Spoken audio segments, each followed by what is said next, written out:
to my cutest little champions. I hope everyone who is watching this video is doing absolutely good. And today there's a good news for PU1 students, so don't ever think that we forget you and things like that. We have never forgotten you, and which is why we have brought the model question paper solution, and this particular video will be for biology, where I am the educator. My name is Jasmine Joy, my dear children, and let's begin. So we won't be talking very much, okay? I'll try my best to make it concise and just give it to you so that it becomes easy for you to watch this video. Yeah, and definitely let me know if it helps you or not in the comment section. Yeah. So let's get in. Part A, my dear children, consists of 1 marker questions. So we are going to solve all the 15 MCQs as well as 5 fill in the blanks questions first. Okay, so in hierarchical classification, order is placed between. So you know, in hierarchical classification there is different type of levels, right? There are different levels in there. How do you remember the levels? So I have a fun way to remember it. That is, King Peter came over for a great soup. That is kingdom, phylum, class, order, family, genus and species. King Peter came over for a great soup. You can remember like this. Now you are asked, where is order placed? So O is over here. O is between class and family, my dear children. We have to look forward. Where is class and family? So A says kingdom and phylum. Genus and family, no. Family and class, even though it's not class and family, but still, let's go for this particular option because this has everything that we are looking forward for. Okay, so I hope you do not forget this, and if you know some other fun mnemonics, do let me know in the comment section. It will help your other friends as well who is preparing for exam. Yeah, so chalo, next question. So this is the answer. Okay, next question, which of the following is the correct sequence of class and then mycelium, fruiting body observed in the kingdom fungi? Okay, so you should be knowing about the class. Okay, now you were talking about the mycelium. Whether mycelium is made up of hyphae. In the case of fungi, the mycelium is made up of thread-like structures which are known as what, my dear children? Hyphae. Now the hyphae can be like this, where they are divided. You call this as septate hyphae. You call this as septate hyphae. Okay, now suppose you have multiple nucleus here. Okay, you have multiple nucleus over here. So you call this condition as coinosite. Okay, you call this condition as coinosite. Now, or you call the condition as coinocytic condition. Now, you are asked to tell the class and what type of mycelium does it have. Does it have septate mycelium or aseptate or whatever thing is there? Okay, and what about the fruiting body? Is it there or it is not there? So let us break it down. So first is mycetes. So according to them, it says that they have septate and coinocytic hyphae, or basically mycelium, and the fruiting body is not present. Do you think it's true? Do you think this particular statement is true? They are coinocytic, that is pakka correct. What about septate? My dear children, they are not septate, they are aseptate. They do not have this particular things that you see over here. It's just directly something like this. So they are aseptate. So this particular statement is wrong. What about not present? The fruiting body is not present. Yes, the fruiting body is actually not present over there. Okay. Now ascomycetes, they have aseptate and branched mycelium. Is that true? No.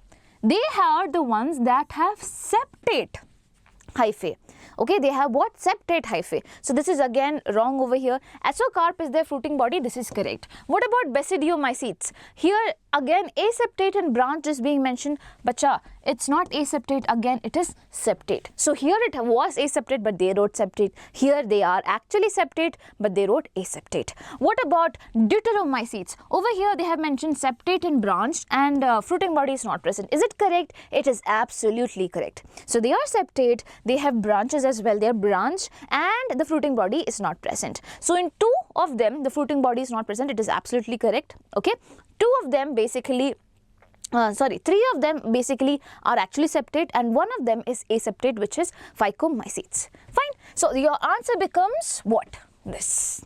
So here I have written for your understanding, the mycelium is aseptate and cenocytic, and not kinecytic but is cenocytic, and ascomycetes, basically mycelium is branched and septate. Again basidiomycetes, the mycelium is branched and septate.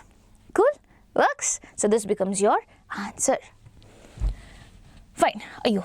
You don't see the answer. Yeah. Which of the following belongs to class Osteichthyes? What do you mean by Osteichthyes? Here, they have a bony endoskeleton. You have two classes, okay. One is class Osteichthyes, other one is class Chondrichthyes. So Chondrichthyes is the one where the endoskeleton is made up of cartilage.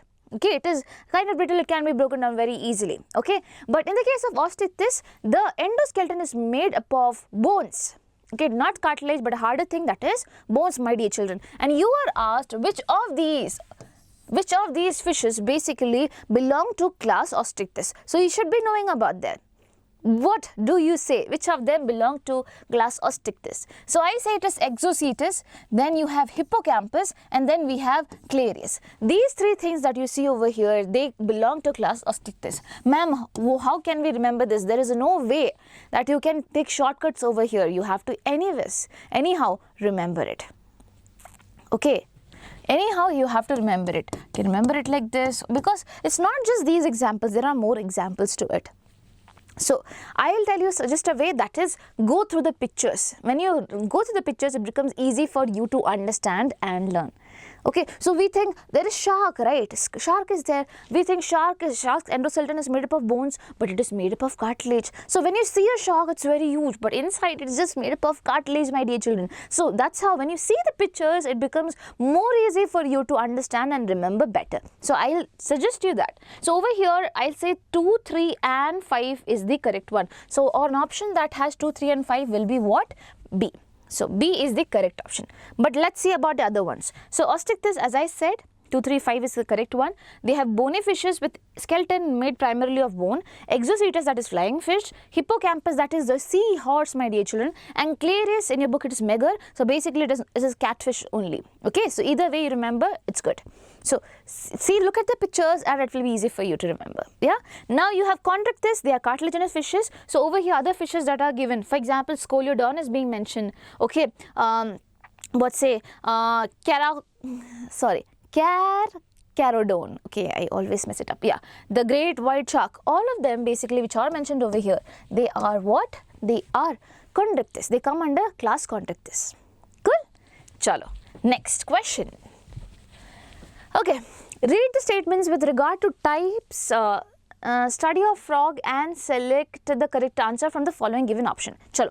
Vas efferentia are to 10 to 12 in number that arises from testes. So you're talking about frog, my dear children, and you have to find the correct answer. So what do you do? Whenever you solve an MCQ question, underline what you're looking forward for. You have to find what is correct. So Vas efferentia are 10 to 12 in number that arises from testes. That is totally correct in the case of frog. Now these things are not something that you basically can understand and remember like that. No. This is just for you to directly remember. There is no point in understanding, because numbers and all are being mentioned. How can you basically understand and then say? Okay, there's nothing to understand over here. You have to remember it as such. So tell your brain that, hey brain, you have to do it, we have to remember it. When you give the brain that particular confidence, it will definitely remember it. Okay, so Vas efferentia has there are 10 to 12 vas efferentia in the case of frog. Now, the medulla oblongata passes through foramen magnum and continues a spinal cord. So, there in your skull, not our skull, basically when you're talking about frog, over here we're talking about frog, right? So, there is an opening underneath. Okay, so upper part obviously it has the skull overall. In the lower region over here, okay, in the case of a frog, basically they have an opening, and this is known as foramen magnum, through which what is going to pass down, my dear children? Medulla oblongata. You know, medulla oblongata is a part of the part of the hind brain. It is the part of the hind brain, the last part of the brain which comes over here, okay, which will continue again with the spinal cord over here. So yes, it is absolutely correct that the medulla oblongata passes through the foramen magnum and continues as spinal cord later on. So this is a correct statement. Now frogs are uricotelic. Do you think what do you mean by uricotelic? Organisms that excrete uric acid. That excrete what? Uric acid, or their nitrogenous waste has been excreted out in the form of uric acid. Now I'll tell you one fact about uricotelic organisms. Basically, whenever uric acid is being put down, okay, outside our body, that means uric acid does not need too much amount of water because it is not very toxic. So whenever something becomes very toxic, that's when you add water and dilute it. Okay, so in the case of uric acid, you might have seen the fecus of this thing, lizard and all. Okay, they have some whitish thing that is being present that is uric acid basically, and they do not release too much of water with it because it is not at all very much toxic.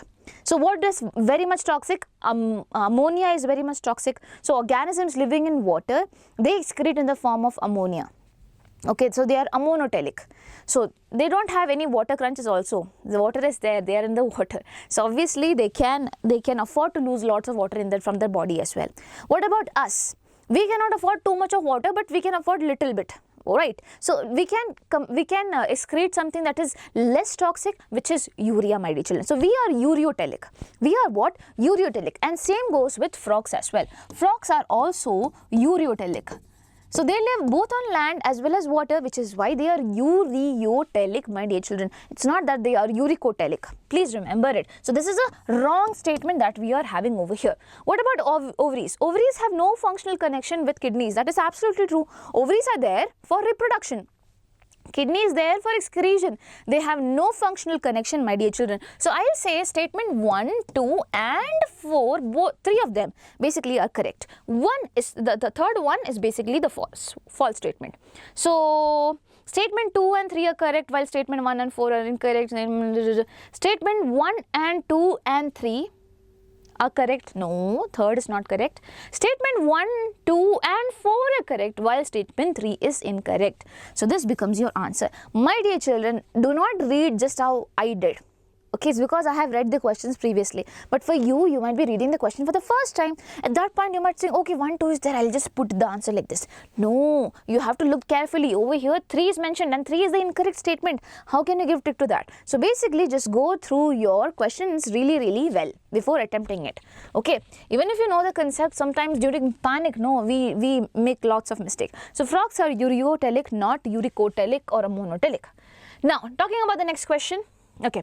Which of the following given option describe the graph correctly? So over here, they have mentioned there's a reaction going on and this is the potential energy which is there. So this is the energy of the substrate and this is the energy of the product. Now, whenever the energy of the substrate is more than the energy of the product, that means this reaction is an exothermic reaction. What is it, dear children? It is exothermic. That means energy is lost. Energy is being released. So what happens when the substrate is being broken down to give the product? At this point of time, the energy which is stored in the substrate is being released, which is why the product which will be there, it will obviously have less amount of energy. You've already given up lots of energy, right?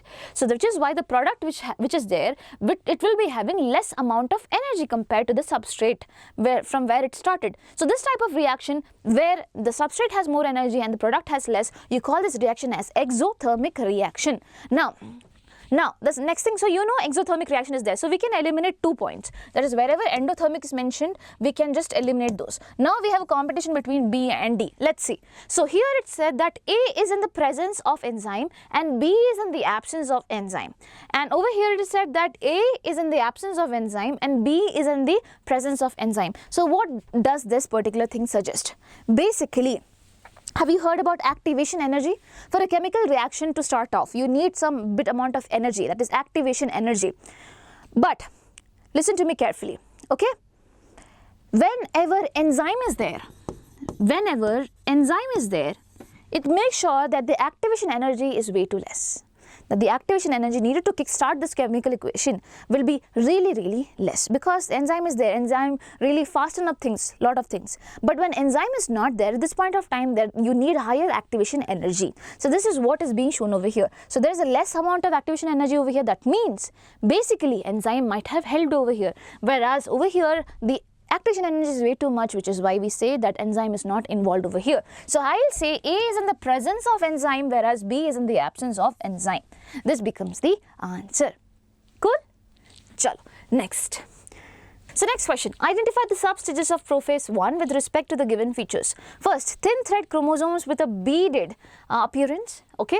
So you have to go accordingly, as in it is not mentioned in order, my dear children. You have to just say in what stage does this happen. So thin thread chromosomes with a beaded appearance happens in the first stage of prophase, which is leptotene. Cool. Now, appearance of recombination nodules, that means the recombination has begun and the crossing over is happening. Well, this happens in spicatin stage. Before this, something else happened, that is formation of bivalents or tetrads. The bivalents or tetrads, the chromosomes, all of them, they come together and later this recombination, everything happens. But since they have not mentioned order, anyways, this happens in zygotine stage. Zygotine stage. Now, terminalization of chiasmata. This is the last one, and last things happens in what stage, my dear children? Last thing happens in dikinesis. Okay, now appearance of chiasmata, which is just happening before it, it happens in diplotin stage. It happens in diplotin stage. So one is leptotin. Okay, one is leptotin. Okay, fine. Everyone has leptotin. Now two is spicatin. Two is spicatin. Only two options have spicatin like that. So let's delete this. Now appearance of recombination nodule. No, 3 is what? Zygotin. 3 is zygotin. So over here we have got the answer. 3 is zygotin, and then 4 is basically dikinesis, and 5 is diplotin. This is the answer. In actual sense, what is the flow? Always remember, it's like this: LZP, leptotin, zygotin, and then spicatin. Crossing over exactly happens up over here. Here they are just making the complex and everything. The chromosomes are coming together. They are almost very close. Synapses and everything is being formed over there. Okay, and now here the crossing over happens. Then chiasmata, basically appearance of chiasmata occurs in basically this stage, that is known as what? Diplotin. So I write DIP. Okay, and then there is dikinesis. Cool. So this is how the flow is. So your answer is this. If you just want to remember it, you can remember it like this. Next question. ATP and NADPH produced in the light reaction of photosynthesis by the movement of electrons in ETC are used immediately for. So basically in the light reaction, my dear children, what is happening? The light is being captured. Okay, the light is being captured, and with the help of this light energy, you are creating another energy, chemical form of energy, that is ATP and NADPH. Now it is asked, where are these energy molecules being used? These energy molecules are being used for the production of something that is known as sugars. So what happens? Reduction of carbon dioxide happens, my dear children, for the production of what? Sugars. And for this reaction, what do you need? You need ATP and NADPH. Okay, so oxidation of carbohydrate, wrong. It is reduction of carbohydrate, na baba. It's wrong. Okay, now synthesis of sugar in the biosynthetic phase. Synthesis of sugar, yes, sugar is being synthesized in the biosynthetic phase. You're talking about the dark cycle. Okay, you're talking about the dark cycle, that is also known as biosynthetic phase, because new things are being synthesized. The sugar is being synthesized over here. So this is correct. Now reduction of carbon dioxide, yes. While reduction of carbon dioxide happens, that's how the sugar is being produced. So can I say both B and C is correct? I can say that. So your answer becomes both B and C. Yes. Now next, refer the given equation. So there's an equation being given over here. Now you have to find the respiratory quotient in this particular case. How do you find the respiratory quotient? Basically, you have a formula for it. That is volume of CO2 produced. Okay, so over here, the volume of CO2 produced, which is 102, divided by volume of oxygen consumed, divided by volume of oxygen consumed. So how much oxygen is being consumed? 145. If you divide it, what do you get? You get it almost around 0.7. You get it almost around 0.7. So this becomes your answer. I'm telling you again, this is the formula. Volume of CO2 produced over there, while volume divided by volume of oxygen that is consumed. So it is 102 divided by 145. What do you get? You get your answer, that is almost up to 0.703. That is 0.7. Okay, so this is the respiratory quotient. Cool? Chalo. Next question. Efficiency index in geometrical growth is the ability to produce what? So efficiency index in the geometrical growth, in the case of plants, my dear children, in the case of plants, is to produce new plant materials. Basically, efficiency index stands for what? It stands for the ability of an organism to produce more individuals or structure during exponential growth. So we know the growth is constant. Okay, from 2 to 4 is being formed, from 4, 8 is being formed, anyhow. So how do you calculate the efficiency index? It's basically the ability of how much new material is being produced. That is the structure of the plant, or probably how many new individuals are being produced. That is what efficiency index stands for. So it's not the amount of cell wall or basically new enzyme or young ones through mitosis. No, it's just the new plant material which is being produced. Cool? Next, during expiration process of breathing, expiration as in when you breathe out, okay, the thoracic volume increase and the diaphragm contract. Do you think the diaphragm contract? Children, when the diaphragm contract, it goes down, okay, but when you're breathing, it goes up, it relaxes, okay, it relaxes, so it goes up. And the thoracic volume which is there, it also decreases. There is no space, the diaphragm will be coming up. Thoracic volume which is there over here, it will be decreasing. So this statement is entirely false. What about intrapulmonary pressure increases above the atmospheric pressure? So what happens, my dear children? Diaphragm is coming up. Now the thoracic volume is also decreased. Inside this particular region, the intrapulmonary pressure will definitely increase. You do not have space. Obviously, the pulmonary pressure increases more than the atmospheric pressure, and that is why the air will be completely moving out. Little amount of air will be left, that is residual volume of air. Don't just forget that, okay? But yes, the intrapulmonary pressure definitely increases while you are expiring. Okay, now next thing, sternum is present at the normal position. So you know what is sternum? Sternum is this one, where your ribs are basically attached. So sternum moves up when we breathe in, that is during inspiration, but when we breathe out, it comes back to its normal position. So this is also correct. So I can say both B and C is completely correct. Cool? Chalo. Next question. Arrange the given steps of human respiration in the sequence that they occur. So diffusion of gases O2 and CO2 across the alveolar membrane. So you are talking about alveoli. But before that, we have to take some gas inside, right? Then only there will be exchange. So we have to look for where are we actually taking in. So transport of gases, no. Utilization of oxygen, no. Pulmonary ventilation. So pulmonary ventilation, by which atmospheric air is drawn in. First thing, you have to take in the air, and the CO2 rich alveolar air is released out. So this becomes the first point. Okay, so atmospheric air which is rich in oxygen is being taken in, my dear children, and the CO2 air which is there, it is being given out. Now what happens? Diffusion of oxygen and CO2 between blood and tissue. Oh wait, we have to wait for that point. So 4 is the first thing. So 4, wherever you see 4, that is the first point. So anyways, all these points will be getting deleted. Okay, now 4 you see. 4, after 4, 1 is being mentioned. So we have taken in air. What happens to this air? This air is in the alveoli. From the alveoli, the oxygen will be diffusing into what, my dear children? Into the blood. So diffusion of gases O2 and CO2 across the alveolar membrane. This becomes the second point. Now after that, it will be transportation. The transportation of gases by the blood will be happening, since it is there in the blood. Transportation of gases will be happening through the blood. Now now what happens? Basically, it reaches the tissues. So diffusion of oxygen and CO2 between the blood and tissue, that will be happening. That is the next step. Okay, once the blood has reached the tissues, there the diffusion will be happening between the blood and the tissue this time, not between the alveoli here. So between the blood and the tissues who are needing oxygen and who wants to give back CO2. And after that, what happens? Utilization of O2 by the cells for catabolic reactions and the resultant release of CO2, which is being released back. So this is how it flows. So 4, then 1, then 2, then 5, and then 3. Cool? So this becomes your answer.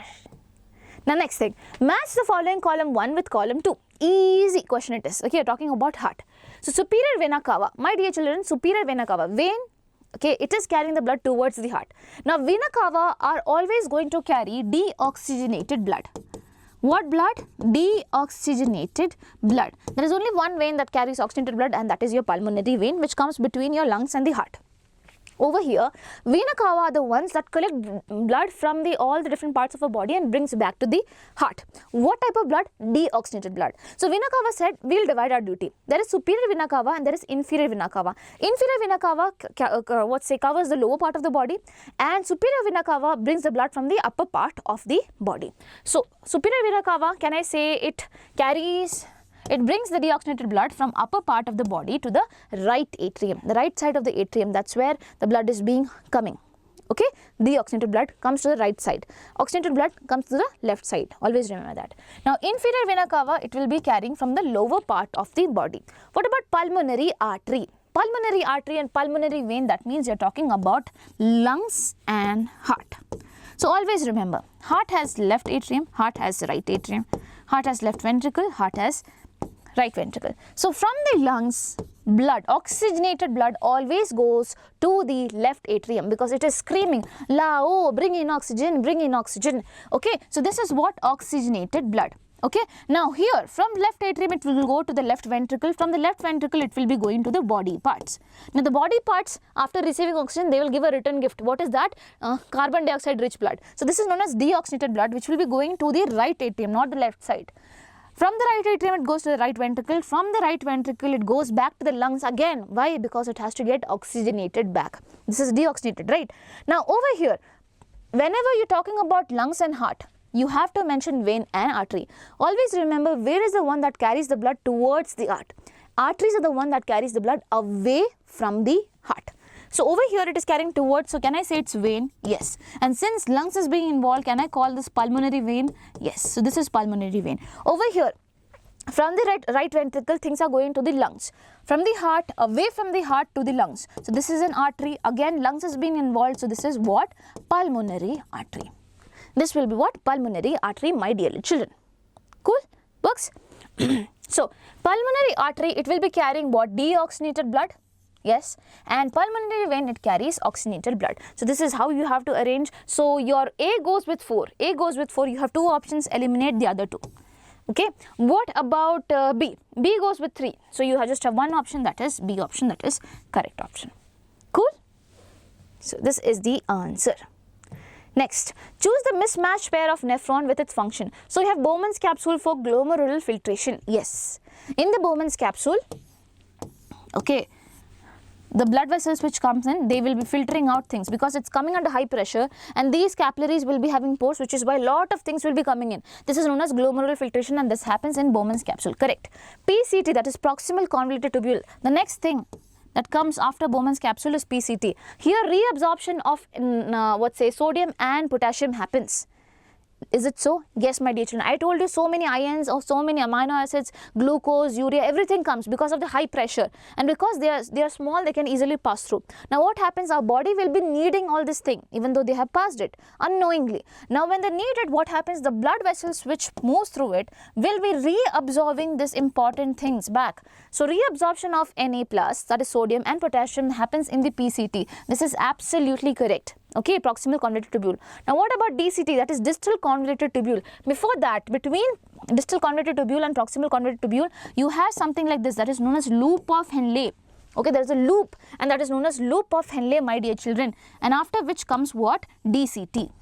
So in loop of Henle, the urine is getting concentrated. Yes, the urine gets concentrated. Why? Because basically the loop of Henle deals with the reabsorption of water as well. It takes in water. So in the urine, there won't be too much amount of water which is being lost. So loop of Henle is for that function. So yes, that is correct. What are we left with? DCT, reabsorption of glucose. My dear children, reabsorption of glucose is not the major function of DCT. Please remember, they will be reabsorbing certain ions. Okay, they can reabsorb certain ions. They can maintain the pH, and they are actually involved in something else which is known as tubular secretion. Okay, they are involved in something that is known as tubular secretion. As in, I told you the nephrons, basically, they gave what was needed by the blood. But now, suppose in the blood there is something else which has to be removed. At this point of time, the blood can give these ions back to the DCT, and those ions can be removed from our body. So that is a bigger function of DCT, distal convoluted tubule. So I'll say this is a statement which is absolutely false. Cool?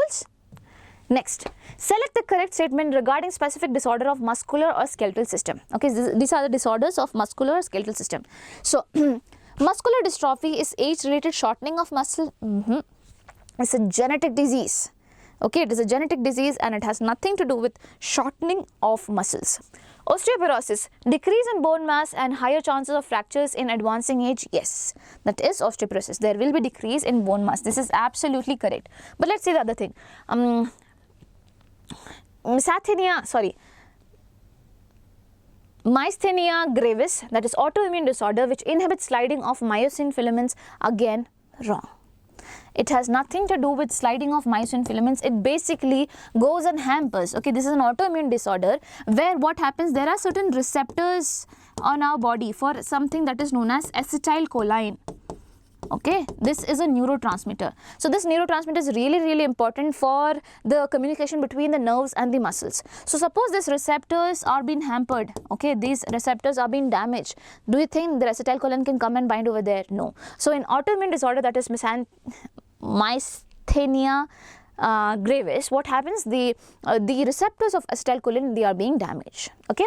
Now gout, inflammation of joints due to extra deposition of calcium. No, it is not because of calcium deposition, it's because of uric acid crystals that are getting deposited, which is why you get gout. So again, that is something wrong. So you should be knowing about diseases, otherwise you would be messing up. Over here I have written this so that you can read it out. So muscular dystrophy is a genetic disorder that causes progressive muscle weakness and degeneration, not simply age-related shortening of muscles. Now, myasthenia gravis is a autoimmune disorder in which antibodies attack the receptors for acetylcholine at the neuromuscular junction, preventing the nerve to muscle communication. Gout is caused by deposition of uric acid crystals in the joints, not calcium. Cool? Now next question. 15th question. The system that transmits impulse from the CNS, that is central nervous system, to the involuntary organs and smooth muscles of the body. Involuntary organs as in something that is not in our control. For example, Jasmine thinks now that she has to stop her heart beating. Can I do that? No. It is totally involuntary action. Okay, and those are involuntary organs. Now my dear children, smooth muscles are being involved over there. You know, smooth muscles are the ones that does the involuntary action. You cannot control them. For example, I have a muscle over here, okay, and I can move it like this because this is not a smooth muscle, this is a skeletal muscle. This is what? Skeletal muscle. So always remember, smooth muscles means you're talking about involuntary things, something that is not under your control. So now, the system that transmit impulses from CNS, central nervous system, to all those involuntary organs and smooth muscles is what? Sympathetic neural system, parasympathetic neural system, somatic neural system, autonomic neural system. It is autonomic neural system, my dear children. Under autonomic neural system, you have sympathetic and parasympathetic, that is totally different. But over here, it is responsible for all the involuntary functions. For the voluntary functions, the somatic neural system is involved. So your answers becomes then because you are talking about involuntary things and the smooth muscles. Got it? Yes. Now, next question, that is a fill in the blanks question, and with that we are going to complete 20 questions from your question paper. Chalo, let's do it. So in dicot root, the endodermal cells have a deposition of water per impermeable waxy material suberin in the form of. So my dear children, okay, inside the cortex, if you see in the dicot plant, okay, inside the cortex, the innermost layer of the cortex, you have endodermal cells which are basically having deposition of something. Okay, deposition of suberin basically, and this whole thing makes up a strip. What is this strip known as? This is known as Casparian strip. This is known as Casparian strip. So from here you have to choose the option. So you have Caspian, it's not Caspian, it's Casparian strip. Okay, now the process where dedifferentiated cells again loses the ability to divide and get mature is known as. So over here, dedifferentiated as in they have the ability to divide and form whatever they want. Okay, but suppose the dedifferentiated cell which was there, okay, it has lost this ability to divide. What do you call this stage as? You call this as redifferentiation. Okay, you call this as redifferentiation. First thing, when we say that a cell has become differentiated, that means it has lost its ability to divide. When I say the cell has been differentiated, that means it has lost its ability to divide. It's a mature cell, it knows its function. Now when I say the same cell has gained the ability to divide back again, I call this as dedifferentiation. I call this as dedifferentiation. It has gained the ability. Now when this cell is again losing the ability to divide, I will call this redifferentiation. Okay, so this becomes your answer. Cool? Next, respiratory rhythm is maintained by the respiratory center in the dash region of the brain. What region of the brain, my dear children?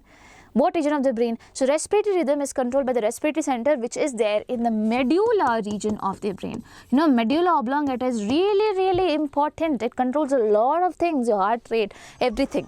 Dialysis fluid contains all the constituents as in plasma except what? So except one thing, which is nitrogenous waste. So in the fluid, there is no nitrogenous waste. Okay, in the dialyzing fluid, there is no nitrogenous waste. In our blood, we have nitrogenous waste. So obviously, it will be going from a higher concentration to a lower concentration, and tada, we are losing all of it. Okay, just give me a second. And last thing, last question. Okay, DASH helps in maintaining the normal rhythms of sleep-wake cycle, body temperature in our body. What is that? Something that controls every smaller things, not small things, basically bigger things, your sleep-wake cycle, your circadian rhythm and everything. You know, we are said that we should not be using mobile at night because it emits light, right? And this light messes up with something which is known as melatonin. So your answer becomes this. It helps in the sleep-wake cycle and everything. So all your answers are being put up over here, just go through it. Okay, and be ready for part 2 of it, the question paper. So yes, we have finally completed the 1 marker question, and now we are going to dive into 2 marker, 3 marker and 5 marker question, which is why we have to be really fast. So from now onwards, I won't be telling you that you have to write the whole, like how to write the whole answers. I'll be just telling you the key points which you should be definitely putting down in your answer sheet. Yes, so let's begin. Yeah. So my dear children, starting with the first question in 2 marker, that is, what are the advantages of giving scientific names to organisms? So you all know we all follow different languages. So suppose one organism is given different names, and if I go to another state and I ask, do you know this organism? Basically they won't be able to understand it. So for universality, we need this. Okay, second thing, there should not be any confusion. For example, I have put some name for a dog and the same name is used for a cat there. Okay, they are saying that this is a cat, but they are using some other name. Again, there will be a lot of disturbance. You won't be able to understand. There will be a lot of confusions as well. And it's not just about a cat-dog thing. There are so many things. You know, bacteria, viruses, all those things which are really useful for us to make medicines or basically to treat diseases. Everything. For everything, we should be having unique name. So that is why we have scientific names. First thing, universality. Okay, that is, scientific names are accepted worldwide, eliminating confusion caused by local or common names. Uniqueness. Each organism has a unique name, avoiding duplication or basically misidentification, which could be a big problem. So these 2 points should be there in your answer for this. Going ahead to the next question. Name the animals exhibiting the below given characters. Okay, organism with sucking and circular mouth. So organism that has a sucking and a circular mouth, my dear children. Okay, and their mouth, it looks like this. They definitely do not have jaw and things like that. They do not have jaw, my dear children. They are ignatha. They come under ignatha. And the example for this is petromyzin and myxin. Okay, petromyzin is known as lamprey, myxin is basically hagfish. They come under cyclostomes, which is basically, as I said, they are ignathans. They do not have jaw, my dear children. Okay, now next, organism in which notochord is present only in larval tail. So you know chordates are the ones which has notochord. Okay, now in chordates also you have different category. One is urochordate, where the notochord is present only in the larval tail. Okay, then cephalochordate is there, where it is there from head to tail. Notochord is present, okay, and throughout their entire life. And then we have vertebrate, where the notochord has been replaced by a vertebral column. So under chordates we have one category which is what, urochordata, my dear children. Under that you can give an example of Ascidia. Okay, so these are the ones that have notochord but only in the larval tail, and obviously they belong to phylum Chordata. Cool. Let's go with the next question. Frogs can live both on land and in fresh water. Write a note on respiratory system found in frog to survive in both the habitats. So you know, frog is an amphibian. It can be staying in the water, it can be staying on the land. Even we wish for that, right? But apparently we cannot. Anyways, so basically, how do they survive? How do they survive? So they have a skin and their skin is very moist. You know, the skin would help in diffusion to happen, diffusion of gases to happen when they are inside water. And when this type of respiration is happening, what do you call this? You call this cutaneous respiration, my dear children. So frogs, when they are in water, they depend on their moist skin for exchange of gases and things like that. And you call this cutaneous respiration. Now, okay, so in that case, dissolved oxygen which is there in the water will be getting into their body and things like that.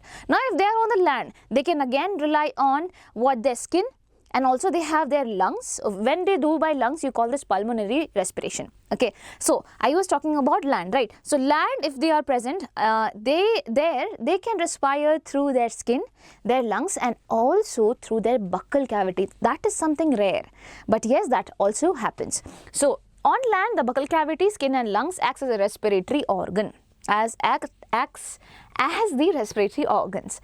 Now, During estivation, that is to avoid summer, they do summer sleep, okay, where their metabolic rate and everything is very low. And hibernation during winters, when again it is too cold, no, they cannot survive properly, so they just stay at one place and they have low metabolic rate. At this point of time also, they rely on their skin for what? Exchange of gases to take place. So these points should be there in your answer if you are asked about frog. Cool? Chalo. Next. Identify the cellular structures with the help of the following features. Dash are the sites of aerobic respiration.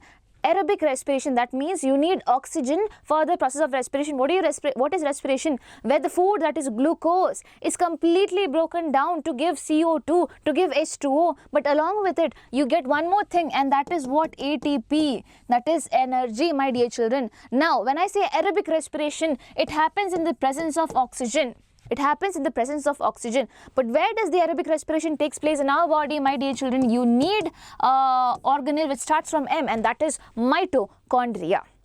Okay, mitochondria. If it was anaerobic respiration, it would have just taken place in the cytoplasm of the cell. It does not need the mitochondria. Okay, got it? Now, dash, it destroys the foreign substances. So in our body, we have an organelle that contains lots of enzymes that can destroy anything, okay, and it is also known as suicide bag of the cell. It is ready to kill itself for basically killing the pathogen also. So that is known as lysosome because it has lysosomal enzymes, hydrolytic enzymes, which could be destroying the foreign substances which are going to come.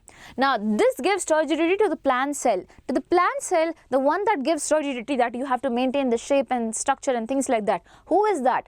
Plants. If you see a plant cell, most of the part of this particular plant cell is occupied by one major organelle, and that is none other than basically vacuole, my dear children. So you don't need to write food vacuole basically, you can just write vacuole. Cool?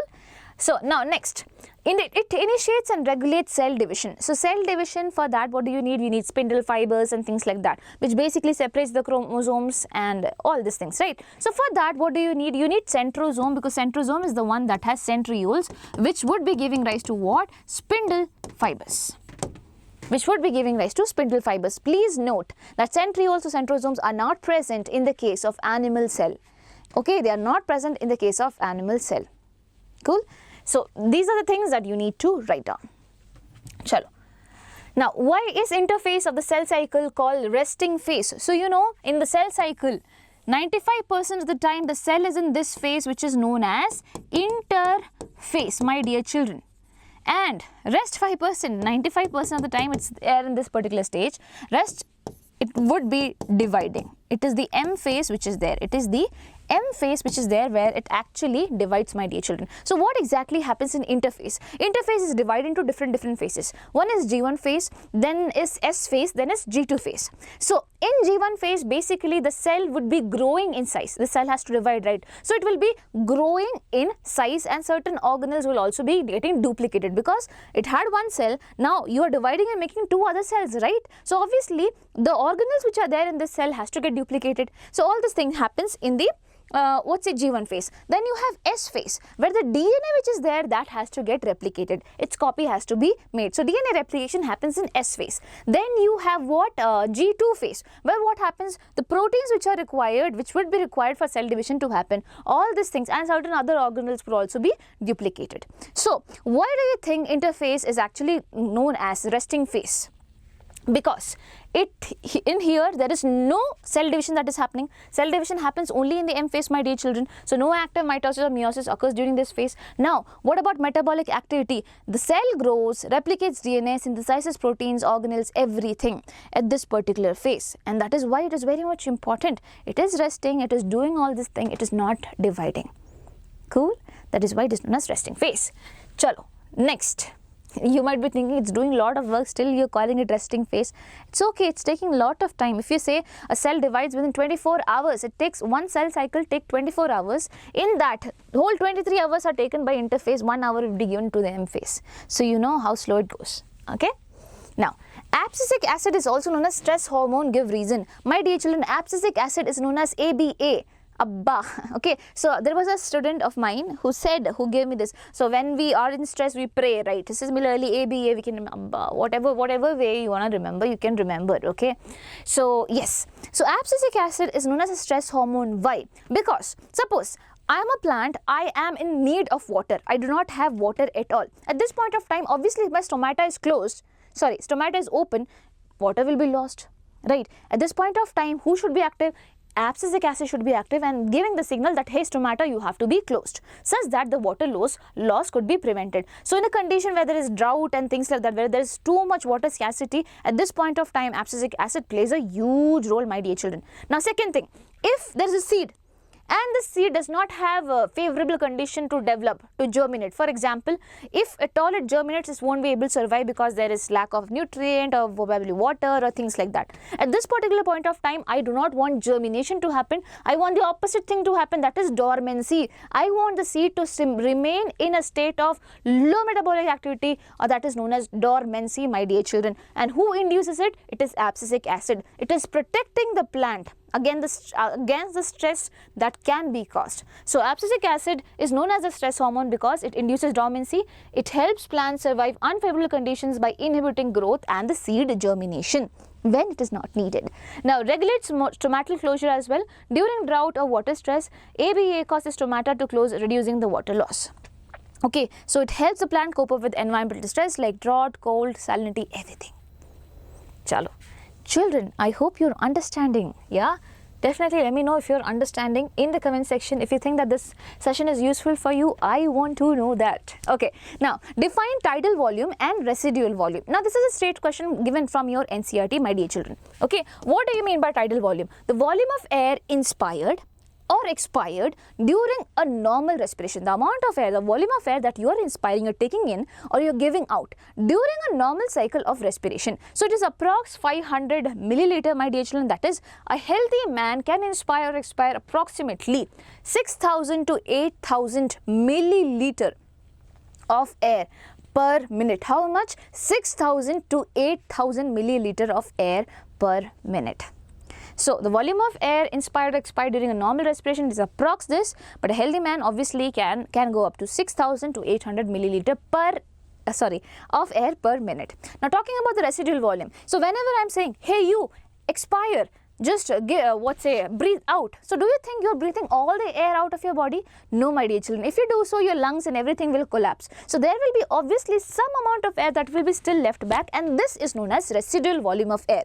So volume of air remaining in the lungs even after a forcible expiration, even after I do still some air will be left. Okay, this averages to around 1100 milliliter to 1200 milliliter. Okay, 1100, that is 1100 milliliter and 1200 milliliter. Okay, and here it is 6,000 to 8,000. Please remember. So with that, we complete all the 2 marker questions. I hope you are in the Josh and you are in the same level of energy that I am in today. Yeah. So now, part C, that is a 3 marker question. Again, you have to answer any 5, but obviously we have to do all of those. So let's do it. First question, write the stored food present in different classes of algae, my dear children. So you have 3 classes, Chlorophyceae, Phaeophyceae, Rhodophyceae. Chlorophyceae is a green algae. Now green algae would be directly storing the content in the form of starch mostly. Okay, it will be storing the content in the form of starch, so you can directly say starch. But in your NCERT it is written that some algae may store food in the form of oil droplets as well. So we have to write this also. So some algae among them, they store their food in the form of oil droplets also. Okay, that is there.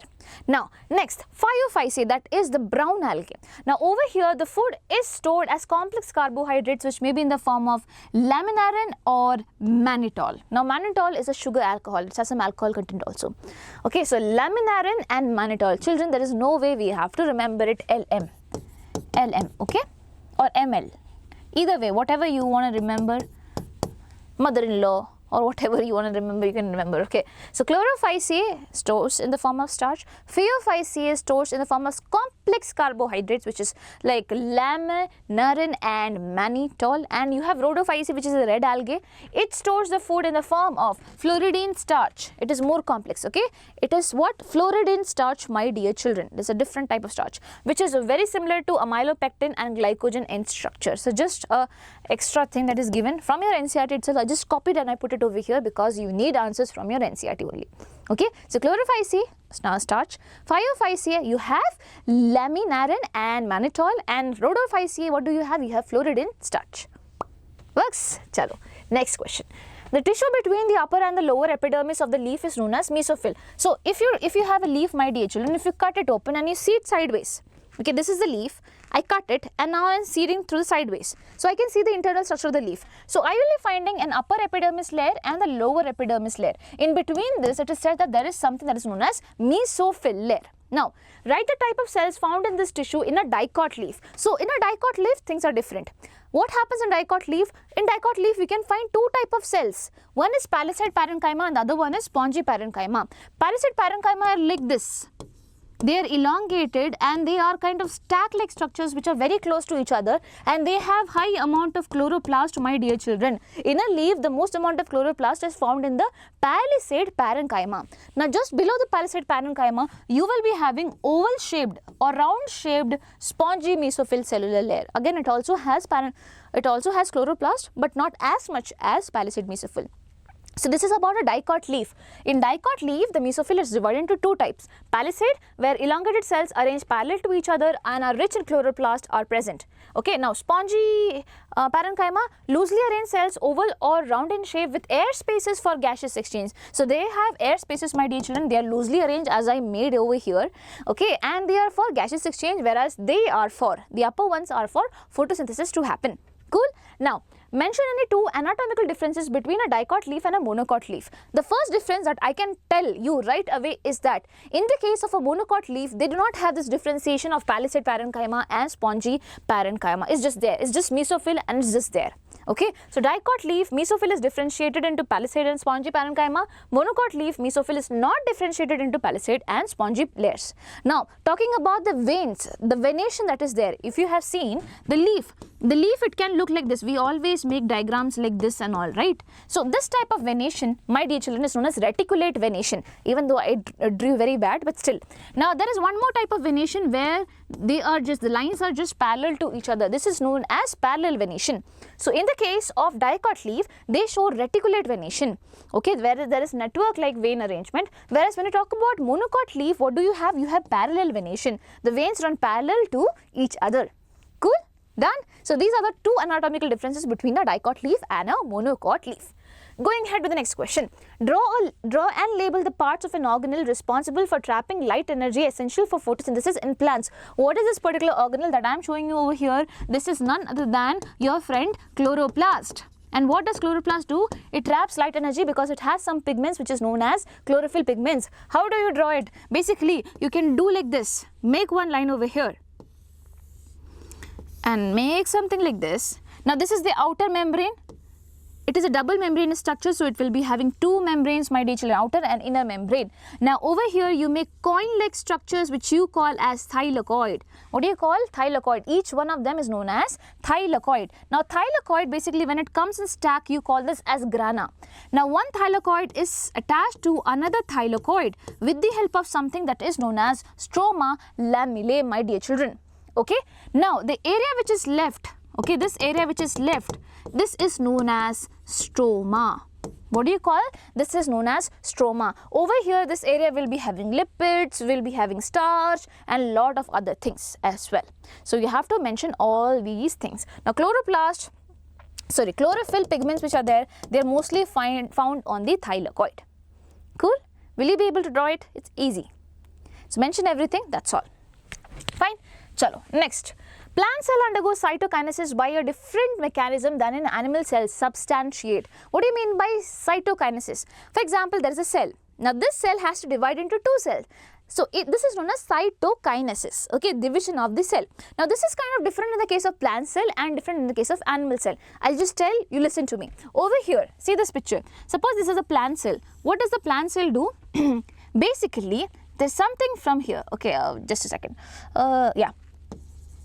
There are vesicles. Okay, plants are, you know, they have Golgi apparatus and not Golgi apparatus, they have something that is known as dictyosome.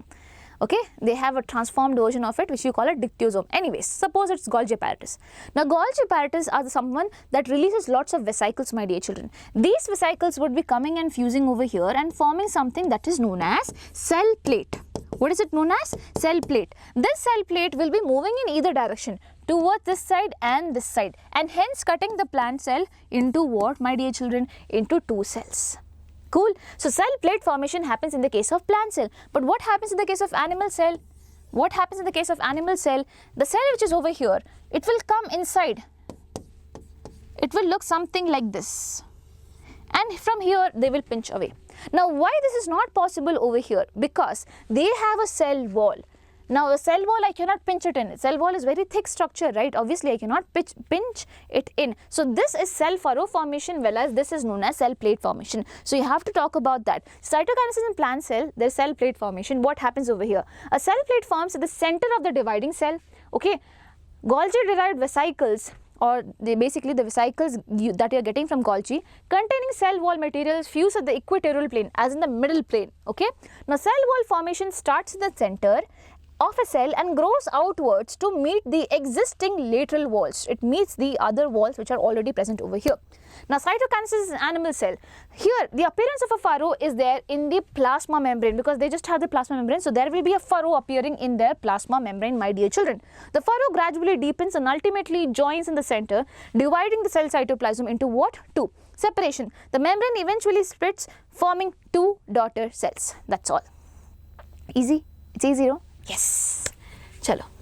Next, write the characteristics of plant growth regulators. My dear children, what do you mean by plant growth regulators? Something that has something to do with the growth of the plants. Now sometimes we invariably call them hormones, plant hormones and things like that.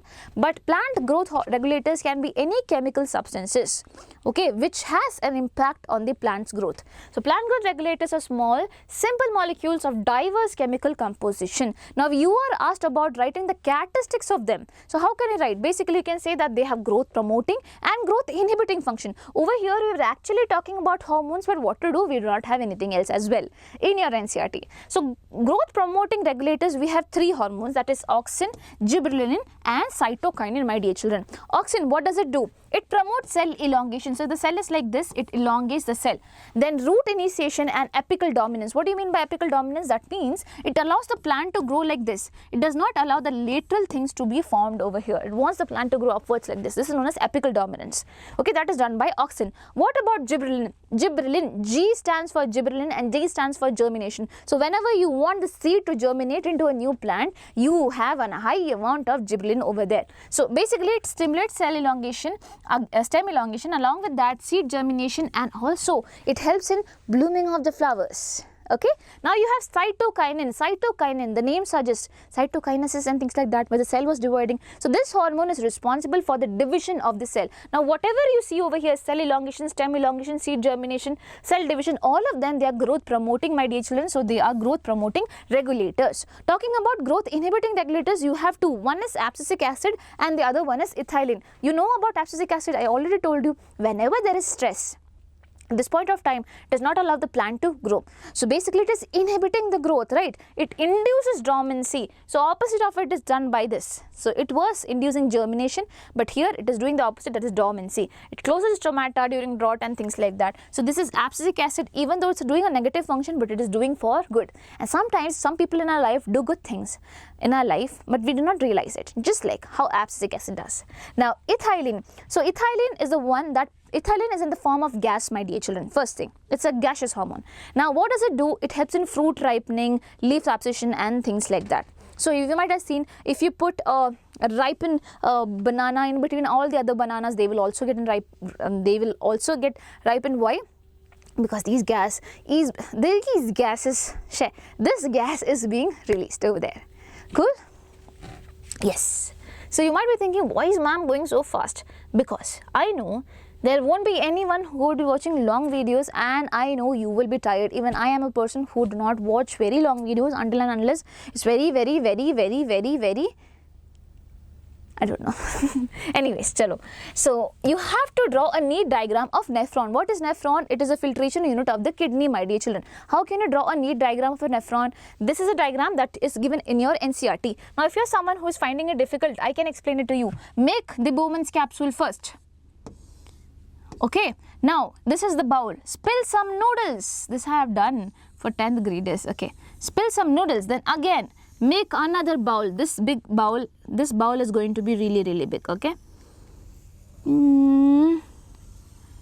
Okay. Now, again you have to spill some noodles from this bowl. Then you have something like this, which is known as collecting duct. Now, my dear children, this is your Bowman's capsule. This is your PCT. This is your descending loop of Henle. So you have descending and ascending. The one that is broadened over here and then comes narrow, this is descending, and the one that was narrower comes broader, that is known as ascending. Loop of Henle. Okay, I'm not mentioning everything. This is DCT, distal convoluted tubule, and this is the collecting duct. Now you might be thinking, ma'am, you didn't make the glomerulus, so let me make that as well. So you know, one artery come into the the kidney, bringing the oxygenated blood, but this particular artery has to divide into many. Why? Because there are so many nephrons and they are all doing the filtration, so they divide and form efferent arteriole. What arteriole? Efferent arteriole. Now this efferent arteriole will come over here, make certain branches, which is a bunch of capillaries, and what do you call it? You call this bunch of capillaries as glomerulus. Fine. Now again this will come together. This is known as efferent arteriole. This is known as efferent arteriole. Now what is happening? Basically, the blood vessel which is there, it will be surrounding, okay, it will be surrounding your whole system. Why does it surround the whole system, my dear children? Because obviously transfer of things have to be taking place. So from nephron to the blood, things will be moving around and things like that. So this is just a basic idea, but you have to make it. Okay. So this is the picture that is given in your NCERT. Vasa recta is the name of the blood vessels which should be moving around. Rest everything we have mentioned. Cool. Chalo. And this would be later opening into a vein. Fine. Chalo. Briefly explain chemical transmission of impulses. How do impulses travel? So basically there is a nerve impulse that comes in, okay, at the neuron's end, at the tip of the neuron. Basically you call it axon terminals. Axon terminals, my dear children. So over here, suppose this is the tip. So what is there? There are so many vesicles in here.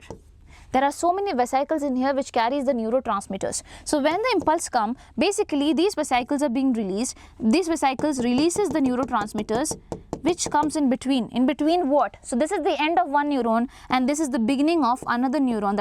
That means it is the dendrites. And on the dendrites, what do you have? You have receptors, my dear children. So the neurotransmitters which are released over here, they go and bind to the receptors, and that's how things takes place. But how can you explain this? Let's see. So a chemical synapse consists of a presynaptic neuron. This is the presynaptic neuron. This area is known as synapse. Okay, between the two neurons, this area is known as synapse. So one is presynaptic and the other one is postsynaptic neuron. And the synaptic cleft is basically the space that is there. Okay. Now, what do we have? Yes, arrival of impulse. When an action potential reaches the axon terminal of the presynaptic neuron, it triggers the release of what? Neurotransmitters. Now the neurotransmitters, the synaptic vessels move towards the membrane. The synaptic vessels, which would be somewhere over here, they will be moving towards the membrane and would be fusing with it and releasing the neurotransmitters into the synaptic cleft which is there. Now the neurotransmitters diffuses across the cleft and binds toward the specific receptors which are present over here on the postsynaptic neuron, neuron, yes. Neuron. Sorry. Yeah. Now what happens? This binding opens the ion channels. Now this is what? The dendrite of one nephron. Now this nephron will be having so many ion channels, my dear children. When, okay, suppose this is the nephron. Sorry, neuron. Why am I messing it up? Oh my God. Okay. So this is the dendrite, my dear children. Okay, which are the receptors, which have the receptors and things like that. So onto it bound. Now what will happen? The neurons' ion channels will be opening up. the neurons ion channels will be opening up such that it allows Na plus and other ions to enter, changing the membrane potential. So there was a normal potential over here, resting membrane potential, that is minus 70 millivolts. That will be changed now because the ions would be, positive ions would be getting in and things like that. Okay. Okay, now impulse transmission. The change in potential generates a new nerve impulse in the postsynaptic neuron, which can be excitatory or inhibitory. Now this will be basically giving another impulse, and the same thing will be repeated again and again. It can be having inhibitic action, that means it can stop all the impulses, or basically that means it can stop the release of neurotransmitter, or basically it can say that you have to release more neurotransmitters, either way. So this is how you have to explain this. If you do not explain this, you are going to lose a lot of your marks, so don't do that mistake. Okay. Chalo.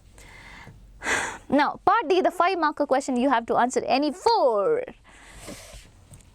Okay, enumerate the salient features of pteridophytes. Pteridophytes, my dear children, you need to have all these points that I have mentioned over here. 5-marker questions, obviously you need it. What is pteridophytes? You know there is bryophytes and things like that. So, pteridophyte is the first one that had the vascular bundles, that is xylem and phloem, for the transport of food and water. And they had proper leaf, stem and things like that. So, they are the first vascular plant, that is the first feature that they are. So, first land plants to develop vascular tissues, that is xylem and phloem. Second thing, habitat. Where do they live? They live mostly in the cool, damp and shady places, though some can grow in sandy soils as well, that is the habitat. Now sporophyte is the dominant stage. Now in bryophyte, you know, gametophyte stage was dominant, but over here sporophyte stage is dominant. Okay, now sporangia and sporophylls, because they release spores, right? So spores are produced inside sporangia, my dear children, which are born in specialized leaf-like structures known as sporophylls. Okay, sporangia, which releases spores, are present on leaf-like structures which is known as sporophylls. In some plants, that is Selaginella and Equisetum, sporophylls form strobili, that is something else. Okay, sporophylls which is there, they form the strobili, that is cones. Now, water-dependent fertilization is seen. So, male gametes need water to swim to the female gametes for fertilization. Now, homosporous and heterosporous forms. Homosporous as in most pteridophytes produce only one type of spores. Heterosporous as in some genera like Selaginella and Salvinia produce 2 types of spores. One is microspores, the male one, and the megaspores, the female one. So here you saw one type of spore, here they are producing 2 types of spore. Now classification, pteridophytes can be classified into these many things, classes, okay, that is what? Psilopsida, Lycopsida, Spinopsida and Pteropsida. Okay, so these points have to be there. First vascular plants, obviously you know, you do not have to forget it. The habitat, where do they live, what is the dominant stage, okay, how do they reproduce, okay, how is fertilization taking place over there, what type of spores do they have other classes as well. So these points should be there in the salient features of pteridophytes. Cool. Chalo, next. List 2 classes of chordates which are oviparous and development is direct. So 2 classes of chordates, my dear children. In chordates, who comes? We come. Okay, who are we? Ouch. Basically, we are mammals. Okay, apart from us, there is aves, that is birds, fishes are there, reptiles are there, amphibians are there. Now, if you are asked, you have to spot the one that is oviparous, that is egg-laying organisms. So, usually we do not lay eggs. Okay, who lays eggs? Basically, you have so many things. Birds lay egg, amphibians also lay egg, right? Reptiles, they also lay egg. So what do we say? All of them lay egg, but there is one part of the question that is still left. Development is direct. That means once the egg hatches out, okay, once the egg hatches out, it should be like, there should be, the progeny that is being produced should be looking like the parent. Okay, it's a direct development, not forming a pupa or caterpillar over there. So that is what you mean by direct development. Now in the case of amphibians, the egg is not the egg that we talk about. They have a different type of egg, which is what, say, jelly-like. You might have seen them, right? So over here, my dear children, so you are asked about oviparous and development is direct. So there are only 2 things, that is aves. Okay, when the birds, they lay their eggs, they give rise to small young ones which look like them. Now talking about reptiles, they are also like that only. If you break open the egg, basically they are going to look the same. So these are the 2 things, aves as well as reptiles. In the case of amphibians, the development is not direct, it's indirect. They will be having certain stages through which they, you know, in the case of frog also, right? Frog is an amphibian. It has tadpole stage, from this stage it goes to another stage, and then you have frog. So yes, now mammals are the highly evolved among animals. Mammals are the highly evolved ones among the animals. Write in a 6 distinguishing features of them.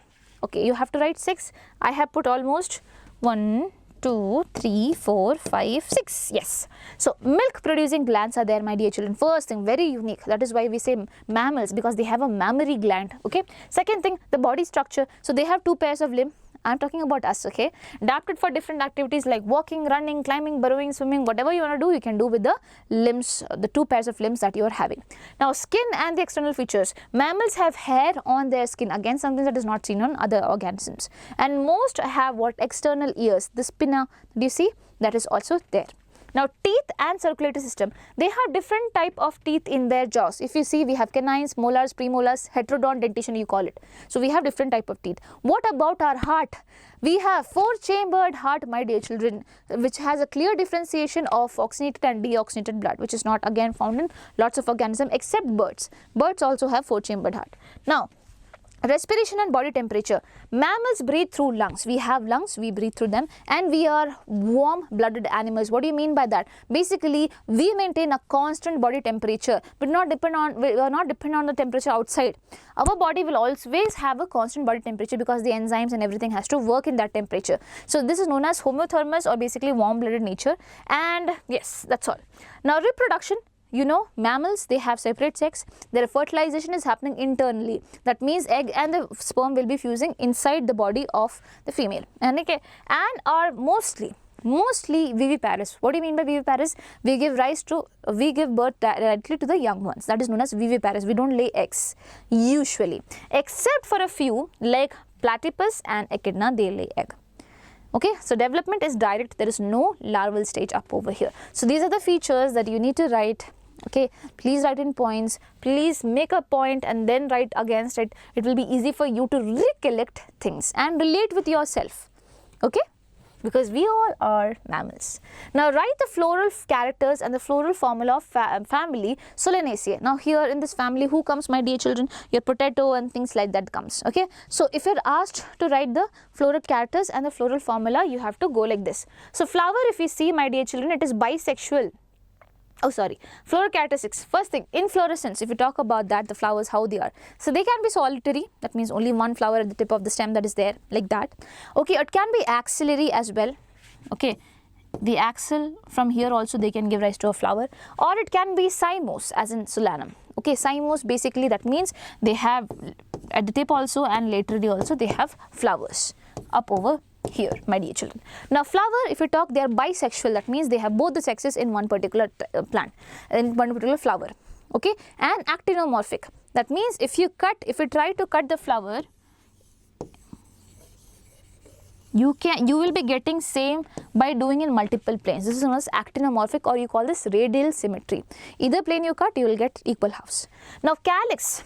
Okay, the green color thing that is there. The sepals which form the calyx, my dear children, they are 5 in number. They are united. They are okay. So I will be teaching you this with the help of this diagram. So over here, okay. So over here, you see, this is the calyx, and this is what it means. It is what? That is united, my dear children. So calyx is united and is persistent, and it is having valvate aestivation. That means it is not overlapping onto each other. They are kind of end to end connected. That is what you mean by valvate aestivation. What about the corolla? Corolla means the layer of the petals. Now petals are also 5 in number, 1, 2, 3, 4, 5. Okay, and they are also united, as you can see over here, and they also have valvate aestivation. That means the tips of them are coming together. It's not like they are overlapping. Fine. Now apart from that, androecium, that means the male reproductive system. I told you the stamens are how many? 1, 2, 3, 4, 5. 5 in number. Oh, I didn't tell you. And I didn't tell you again. So basically, it is epipetalous. What do you mean by epipetalous? The stamen which is there, it is directly bound to the petals. They are what? They are joined to the petals, which is, this condition is known as epipetalous. Fine. Now over here, if you see, you would be able to identify that. Same thing, whatever I told you right now, everything is being mentioned over here. Okay, everything that is there is being mentioned over here. So listen to me carefully.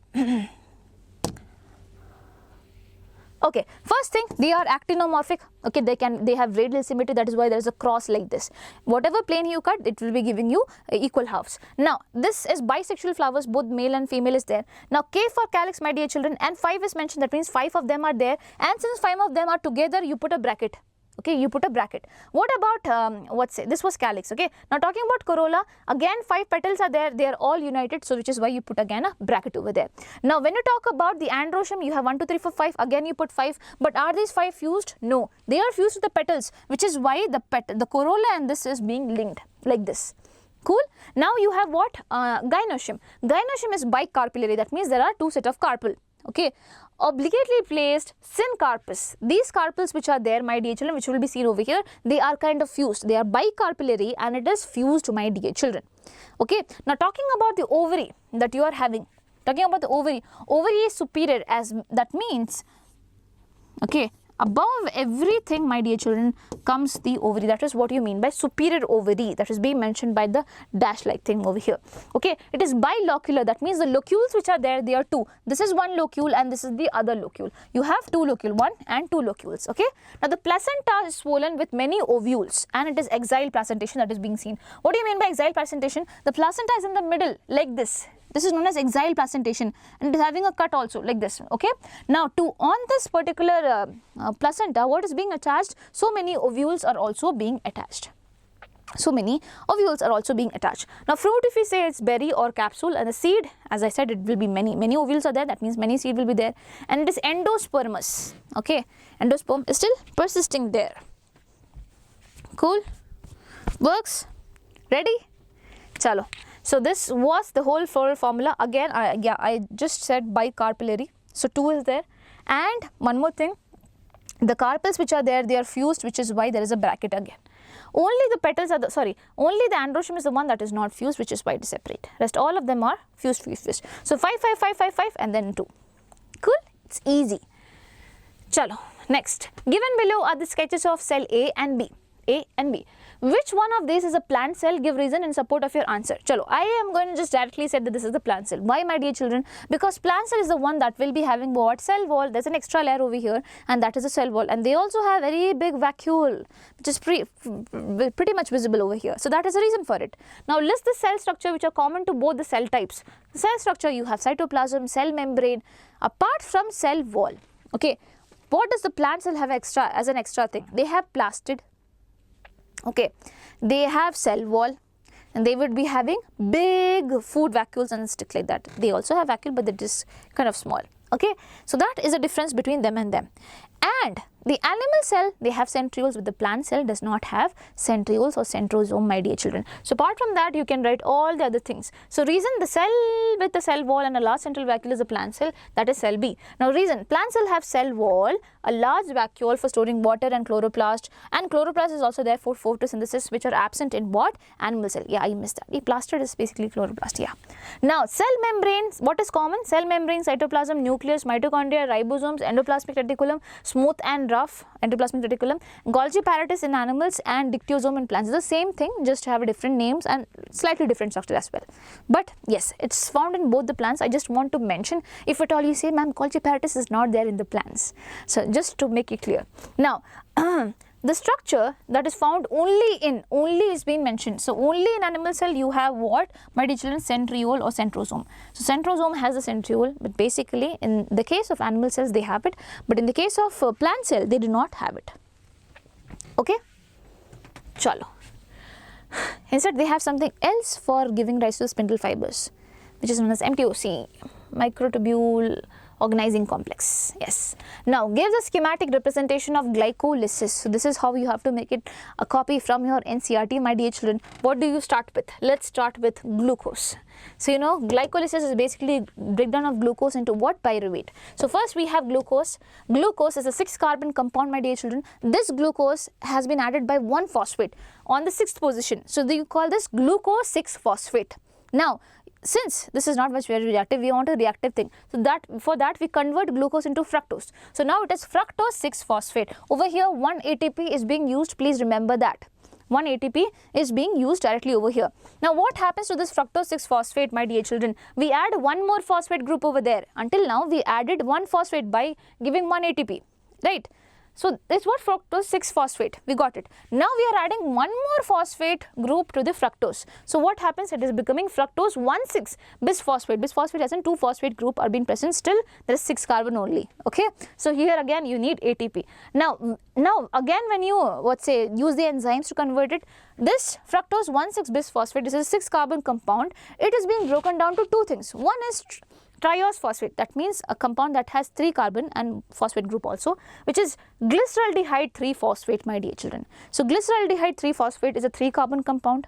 When 6 is getting broken down, it will be broken down to 3 and 3, right? So one is glyceraldehyde 3-phosphate and the other one is dihydroxyacetone phosphate, which is also 3 carbon compound. Both of them are triose phosphate. That means both of them basically has 3 carbon and also a phosphate group over there. Okay. So now for the further things to happen, we need this guy, but we have formed this guy. So what happens, my dear children? It is being converted to one more molecule of glyceraldehyde 3-phosphate.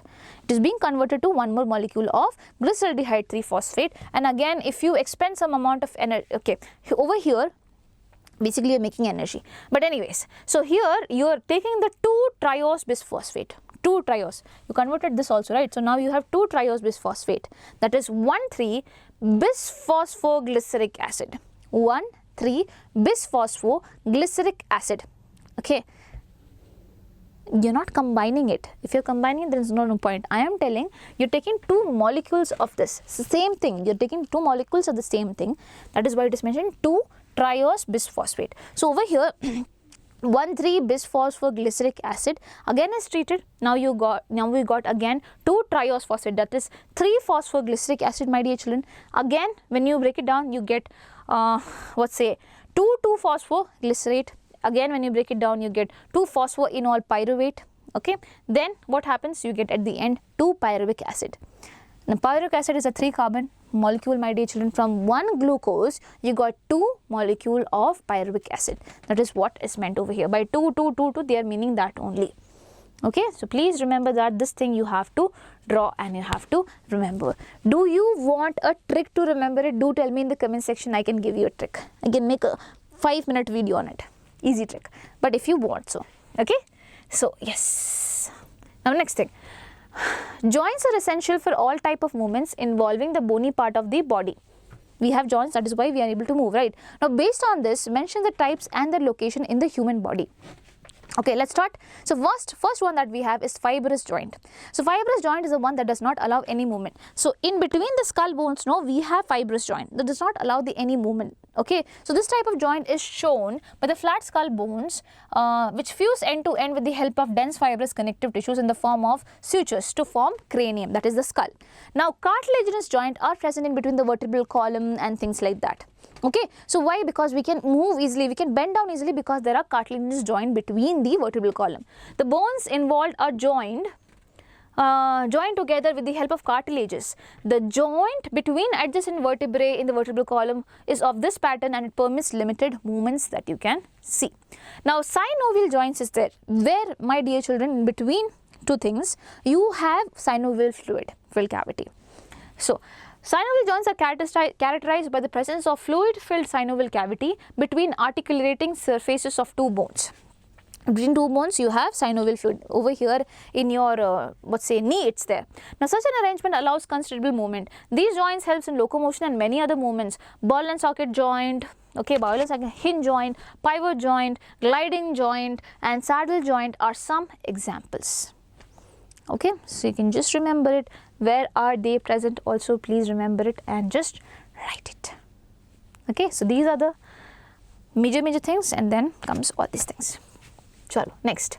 41st question. Suma is afraid of spiders. This is the last 5-marker question. I mean, there are 3 more, but that is in different category. Okay. Now, Suma is afraid of spiders. Suppose you are Suma. On sudden encounter with this 6-legged animal, She experienced fright and flight emergency condition. Fright as in and flight as in you're running. Okay. Based on this, answer the following question. Name the hormones secreted in response to this emergency condition. Adrenaline and noradrenaline is the name of the hormones that are being produced. They are the fight and the flight hormones. You can either fight or you can flight. You just run away. Now name the source gland of these hormones and its location. My dear children, the source gland is adrenal gland, which is there on the kidneys, on the top of the kidneys. It's there in a form of pair, okay, on each kidneys. Fine. Now, describe the effect of these hormones on circulatory and respiratory systems of SUBA. So basically what happens while you're running and all, what do you need? You need more blood supply to your muscle cells, not to your digestive system and things like that. So the blood vessels which are going to your digestive system, they are undergoing vasoconstriction. They are constricted. The blood vessels are constricted such that the blood would be moving more towards what the muscular region, and over here the blood vessels are dilated, and this is known as vasodilation. So this is being done by what? The hormones which are there. Apart from that, if you talk about respiratory system, the heart rate, the breathing rate, everything increases way too much because of these hormones. Why, my dear children? So when we are breathing in, we are taking in too much amount of oxygen, and this oxygen has to be pumped, which is why the heart rate increases. Now this oxygen, when it reaches the cell, that's when it undergoes respiration and produces more amount of what? Energy. This energy is needed for us.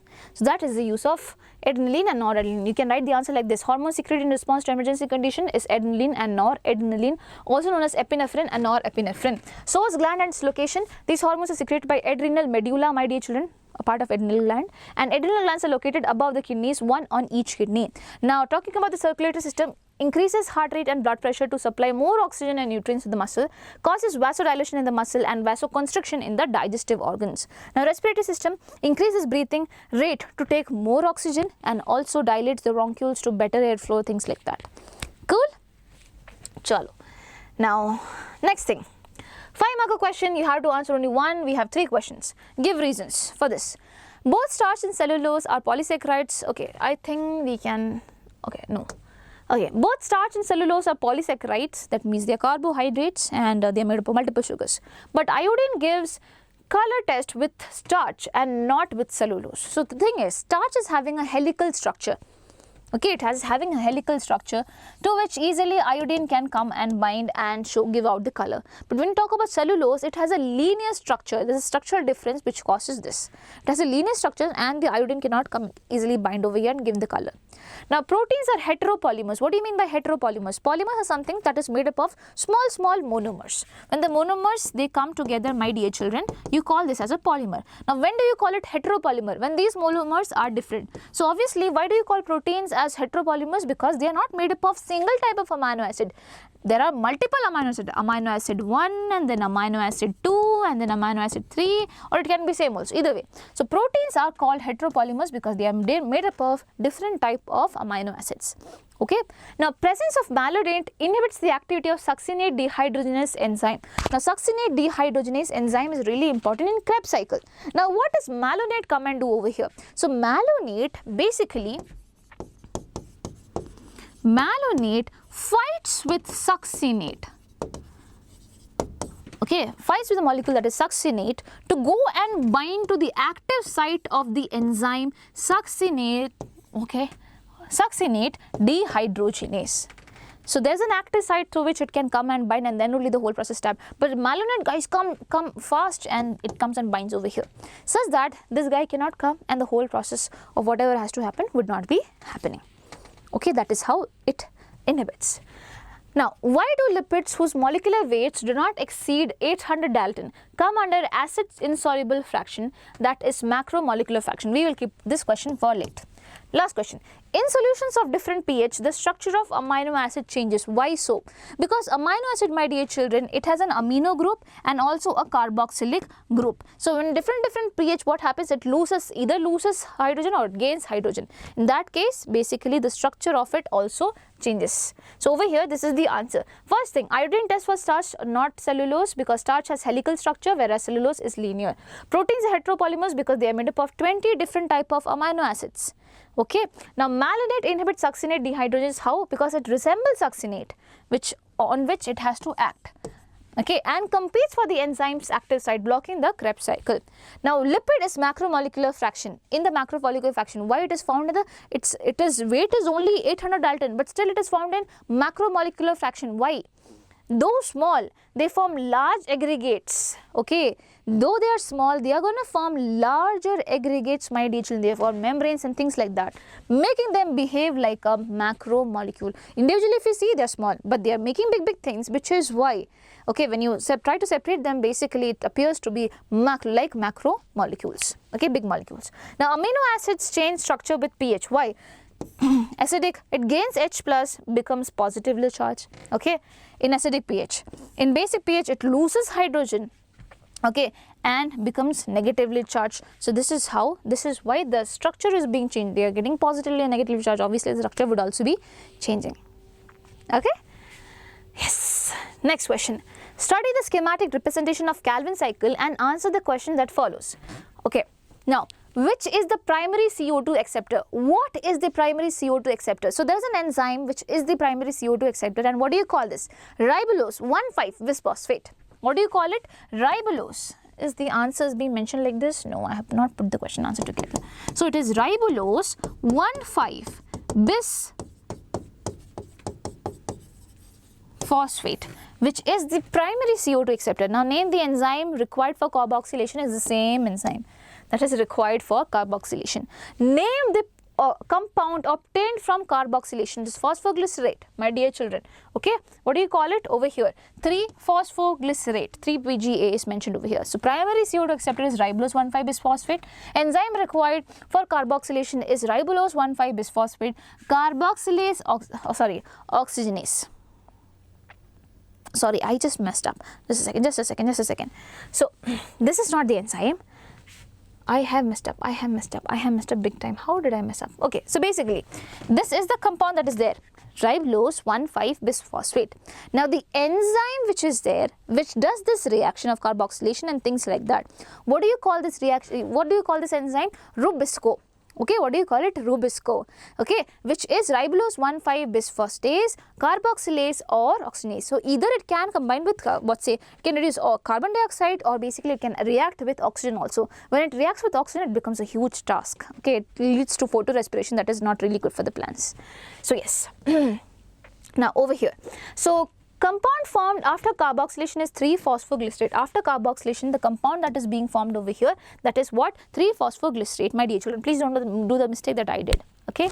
Now, over here, what is the question? How many NADPH molecules are required for synthesis of one glucose molecule in reduction stage? So, my dear children, for the formation of one glucose molecule, how many carbon does glucose has? It has 6 carbon. So, obviously, you need 6 molecules of carbon dioxide. I am saying that one cycle will require 2 NADPH. Okay, one cycle requires 2 NADPH. So, if I am saying one glucose molecule has to form, for one glucose molecule to be formed, how many cycles should be there? There should be 6 cycles. There should be what? 6 cycles. I will repeat again. Listen to me very carefully. Glucose molecule has 6 carbon. Okay. So, we need 6 CO2. This is a cycle for just one CO2. Okay. In one CO2 requires 2 NADPH. Then 6 CO2 will be requiring how many NADPH? 2 into 6. It will be what? 12. It will be what? 12. Now, how many ATP molecules are required to form RUBP during regeneration? Okay, during regeneration, how many molecules of ATP is being required? So, you see only one ATP is being required if I am talking about one RUBP. Okay, if you are talking about one RUBP, only one cycle, there is no mention about multiple cycles and things like that.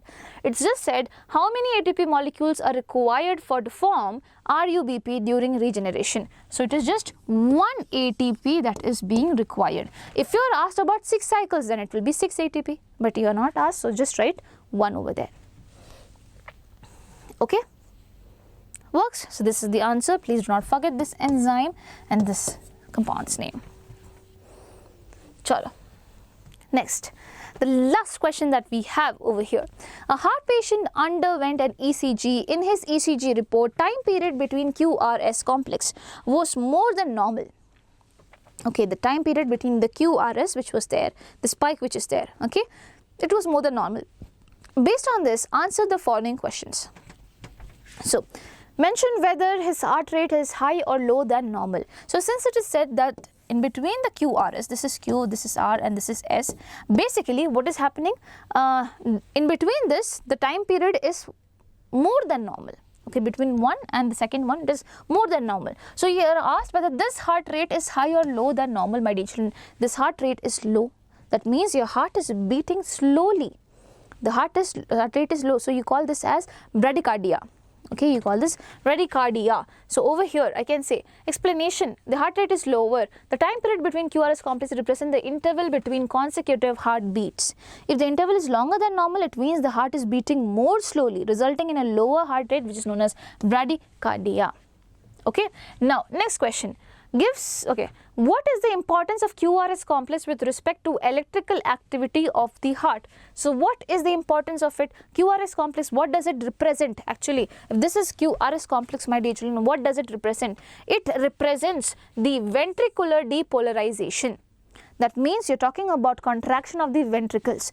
Contraction of the ventricles, how important it is? Obviously, if you are not contracting the ventricles, then how will be things transported, right? So, it represents what? Ventricular depolarization, which leads to contraction of the ventricles and pumping of the blood to the body and lungs. This is the significance of QRS complex.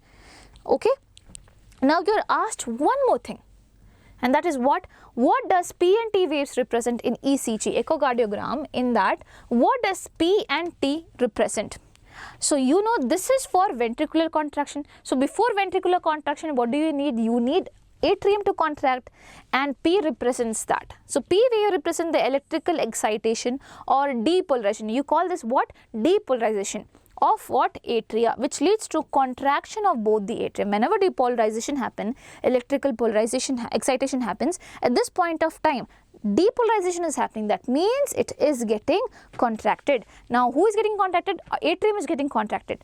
Once the atrium, this is the atrium, suppose it gets contracted, it will pass down the blood to the ventricles. Now, the ventricles are the one that will undergo electrical excitation, that is again depolarization, and this is known as ventricular depolarization, that is happening in QRS. Now, what does T represent? T wave represent the return of the ventricles from excited to normal state. Okay, the ventricles which was contracted, it's now relaxing. This is what is represented by T, okay, that is known as repolarization. So, from the excited stage, it is coming back to the normal stage, and the end of the T wave marks the end of the systole. It's slowly coming and relaxing. It's not like it's just relaxed. By the end of it, by the end of the T wave, that means it is slowly completing the systole. Okay, that means systole means contraction. It's slowly completing the contraction and coming back again to relaxation mode. That is what you mean. Cool. So, this is what is ECG. You have to remember it. This thing that you see over here is the echocardiogram. Okay. And with this, we have completed all the questions, my dear little champions. I know I might have gone a little fast at some places, but you know how important was it for me to go really fast. Otherwise, it would have taken long for you to understand as well, and you do not have time. I know you have exams. So, that's all. If you think that this particular video was helpful for you, do not forget to like and subscribe to our little channel, and also put down your comments. Whatever doubts you are having, you can put it down as well. Yeah. So, bye-bye. Take care, and please don't worry. Everything is going to be really, really great.